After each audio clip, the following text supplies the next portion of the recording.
Ilianza kama ndoto nzuri. Aisha na Hamza walikutana kwa njia ya heshima. Hakukuwa na mchezo wala maneno mengi ya kupoteza muda. Hamza alimwambia wazi, nataka kukuoa kwa njia ya halali. Aisha alinyamaza kwa muda, kisha akatabasamu kidogo. Kama ni kwa ajili ya Allah, basi nitakubali. Ndoa yao ilianza kwa baraka.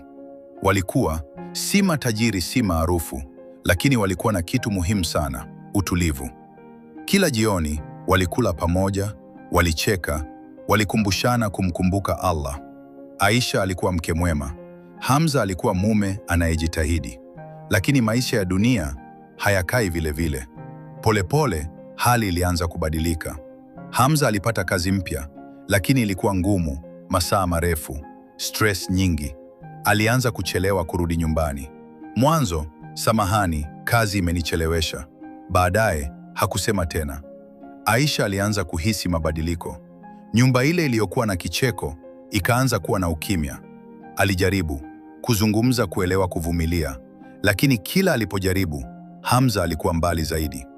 Siku moja usiku, Aisha alikaa peke yake sebuleni. Chakula kilikuwa mezani, baridi. Simu ya Hamza ilikuwa haipatikani. Machozi yakaanza kumtoka polepole. Ya Allah, nimefanya nini kibaya? Siku zikageuka wiki. Hamza alianza kubadilika zaidi. Hasira, ukimya, kutokujali. Swala zake zikapungua, na pamoja na hayo, mapenzi yakaanza kufifia. Siku moja, Aisha alipata ujumbe kwenye simu ya Hamza.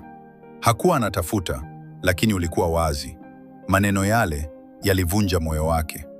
Ilikuwa ni mawasiliano na mwanamke mwingine. Moyo wake ulipasuka. Hakupiga kelele, hakufanya fujo. Alikaa tu, kimya, machozi yakitiririka. Usiku huo, Hamza aliporudi, alimkuta Aisha amekaa kimya. Hamza, kuna kitu nataka kukuuliza. Sauti yake ilikuwa ya upole, lakini imejaa maumivu.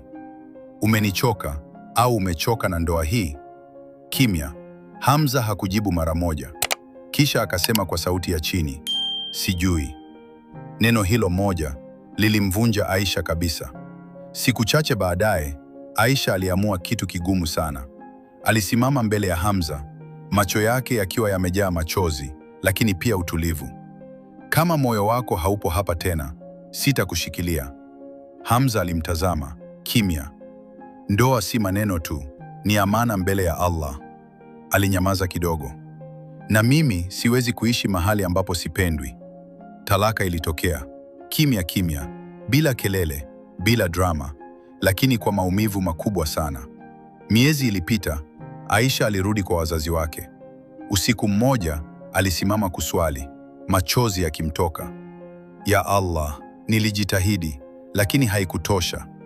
Lakini ndani ya moyo wake, alipata utulivu kidogo. Kwa sababu alijua, alifanya kila kitu kwa ajili ya Allah. Kwa upande mwingine, Hamza alibaki peke yake. Mwanamke aliyemfuata hakuwa kama alivyodhani.